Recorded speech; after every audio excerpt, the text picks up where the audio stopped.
Going on, guys? Victor here with yet another brand new video. I'm going to talk about another fight on that UFC on ABC2 card, just because there's one fight on there in particular that really opens up your eyes, that can really drop your jaws, just because there's so much unpredictability that can happen within this fight. I'm talking about Mike Perry, 14-7 versus Daniel Rodríguez, who is 13-2 in their respective careers.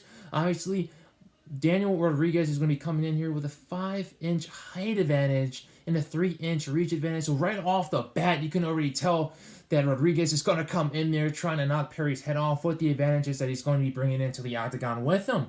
Mike Perry is one of the most rugged UFC fighters up to date that you've ever seen in the history of the promotion. You never know what he's going to do when you get in there. You never know if it's going to be a good Mike Perry or a bad Mike Perry. You never know if it's going to be a focused Mike Perry or unprepared Mike Perry.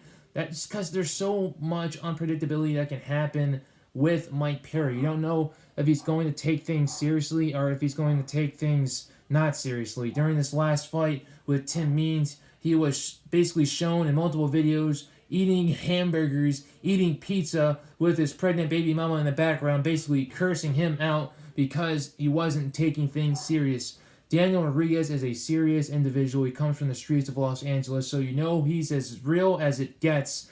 And every single time he gets into the octagon, he's always looking to take your head off. Unfortunately, he did lose his last fight against Nicolas Dalby, and it was a very weird fight. It was a back and forth brawl. It was basically, it could have gone either way for me. It was a very, very close contest, but he did receive the L. His hand was not raised, and he's coming in here really thirsty, really hungry in order to get another win under his UFC career.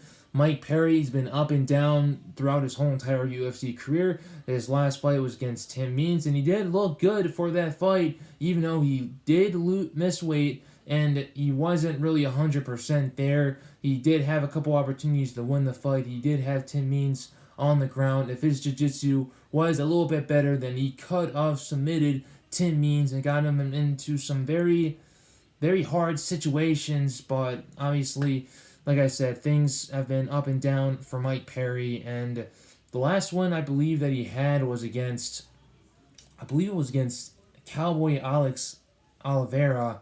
I could be wrong right there, but obviously Mike Perry has faced the who's who in the UFC welterweight division. He's had multiple battles. He could have won his fight against Vicente Luque. I believe he got screwed over by the judges, and then he did have a nice fight against Santiago Ponzinibbio that he could have won, but Santiago was literally trying to squeeze his nose off at the very end, and that's why I believe the judges gave Santiago the nod. So obviously, both these fighters are really trying to get a win, especially Mike Perry. He's coming in here with his career on the line. I believe that if he does lose his fight against Daniel Rodríguez, then his UFC career is going to be over, and you're most likely going to be seeing him with bare-knuckle boxing. And let's be real here. Mike Perry is the type of fighter that would sign with bare-knuckle boxing in a heartbeat or end up being shipped to Bellator, but I'm leaning more towards the bare-knuckle boxing.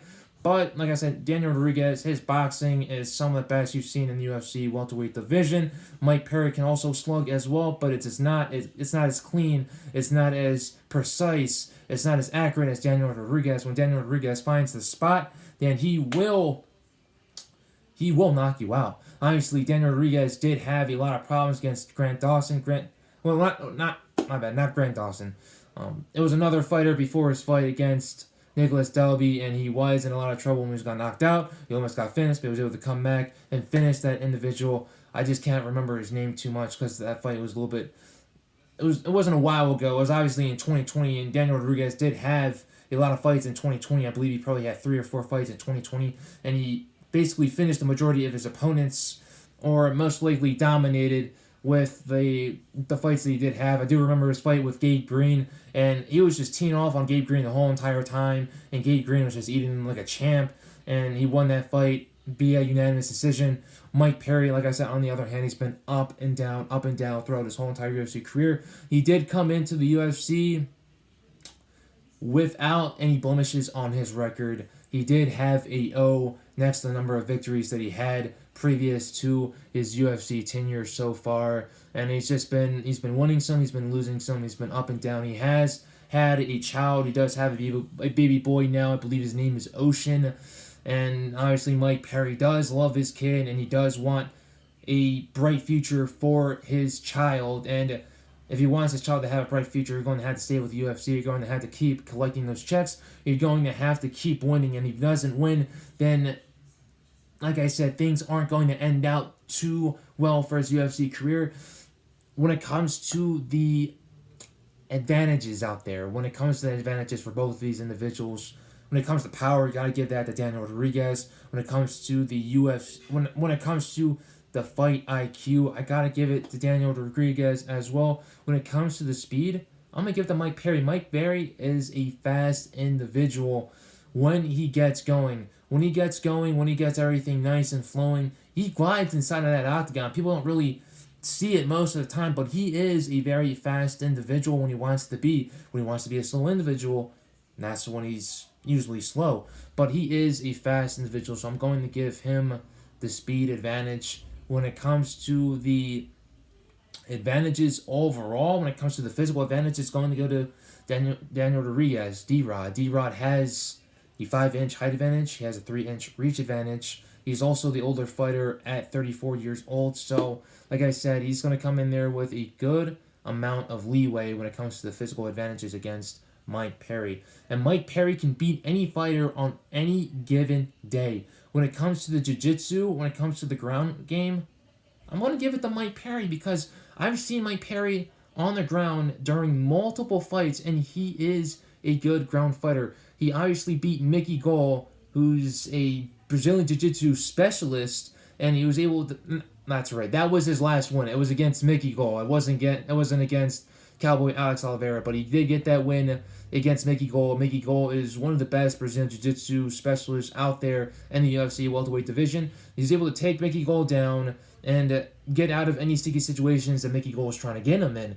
And I believe that if he could be able to take someone like that, such as Mickey Gall, who's very good with his BJJ on the ground, then he will be able to take D-Rod on the ground as well and not have as many problems on the feet on the ground as you would on the feet against someone who has really good kickboxing, such as Daniel Rodríguez. So obviously, the BJJ aspect is going to have to go to Mike Perry. When it comes to the cardio, I'm going to give it to Mike Perry. I barely ever see Mike Perry get tired inside of the octagon when he goes in there prepared, when he goes in there with a full camp, and we don't know who Mike Perry's working with. Obviously, he's been in Miami, he's been working with Yoel Romero, he's been working over with MMA Masters, I believe, and he's been all around. He's been in Texas, he's been in New Mexico, he's been in Florida, he's been in a lot of places. But if he goes in there with a full camp, if he goes in there with a full coaching staff, with at least 3 people in this corner, or 4 at the max, then he will be able to win this fight. So when it comes to the cardio, Mike Perry's got it. I've seen D-Rod gas out a little bit, but his cardio is also always there, and he does tend to gas a little bit towards the end of the fights. But Mike Perry, you got to give the cardio advantage to Mike Perry because when he gets going, he gets going. When he's in shape, then his cardio is not going to waver. And overall, when it comes to confidence, I got to give it to D-Rod because whenever D-Rod goes in there, he always goes in there to fight. He's always going in there to slow with you. He's always going in there to take your chin, to basically blast your chin to planet Mars. Obviously, Mike Perry, he's going to need a lot of confidence if he really wants to get this W, if he really wants to continue to become a UFC fighter, and if he wants to continue to build on in his mixed martial arts career. He's going to have to do more. He's going to have to pull some tricks outside of the bag that he hasn't pulled off before in his whole entire career, because his fight is going to be a very, very difficult one for him.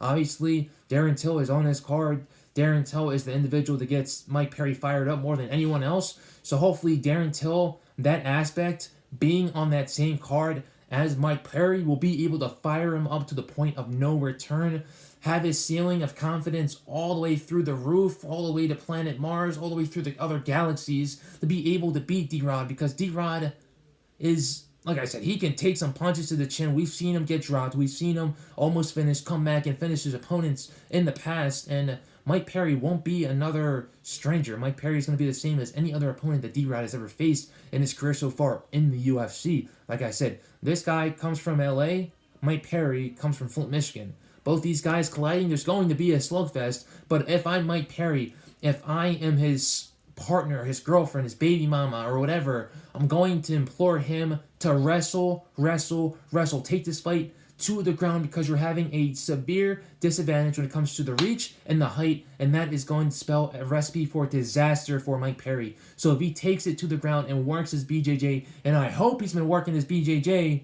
then he's going to get this W on the ground. But like I said, D-Rod is most likely going to kind of sniff out everything that Mike Perry is going to do, and he's going to have some good takedown defense, but Mike Perry's taking multiple guys to the ground, and I believe that he will be able to take D-Rod to the ground and get him into uncharted waters that he's never seen before on the ground. So obviously, if you ask me who's going to win, I'm going to go with D-Rod. I'm going to go with D-Rod, and I hope I jinx myself and Mike Perry wins, but I'm going to go with D-Rod because D-Rod is just coming in here with a lot of weapons that is very capable of disarming Mike Perry and getting him out of there pretty much in the first round or very early in that second round. So I appreciate you guys for watching this video. If you guys are Mike Perry fans out there and really want him to win, I'm very sorry, but I just don't see it because D-Rod's coming in there with a lot of things. If I hear that Mike Perry's coming in there with a full camp and he's having not only his girlfriend in the corner, but 3 other individuals in his corner to help him out and give him very good instructions, that it's just not the 2 of them in his corner, then his chances of winning this fight will probably go from 50% all the way up to, I say, 79.5. So if you guys think I'm wrong, comment down in the comments section, and we will see what happens on April 10th, UFC on ABC 2 via Las Vegas, Nevada, inside the UFC Apex facility, and that's going to be a couple weeks before UFC 261, the much anticipated UFC 261, with the full fans in attendance in Jacksonville, Florida. So once again, I appreciate you guys for watching this video. You guys help me out a lot. You guys help me get better when you put in those comments, whether it's trashing me or saying good things about the videos. It is what it is. At the end of the day, I'm just getting better and better and better. You know, if you guys really want to see a big difference, go to my very first video of covering a UFC fight to right now, and you'll see where I've gone leaps and bounds into doing these type of things. But I appreciate you guys. I appreciate you guys all the time, and stay blessed, stay safe. We're almost out of this pandemic, hopefully in the next 2 or 3 months, and we'll be getting back into arenas, stadiums, you know. Later, guys.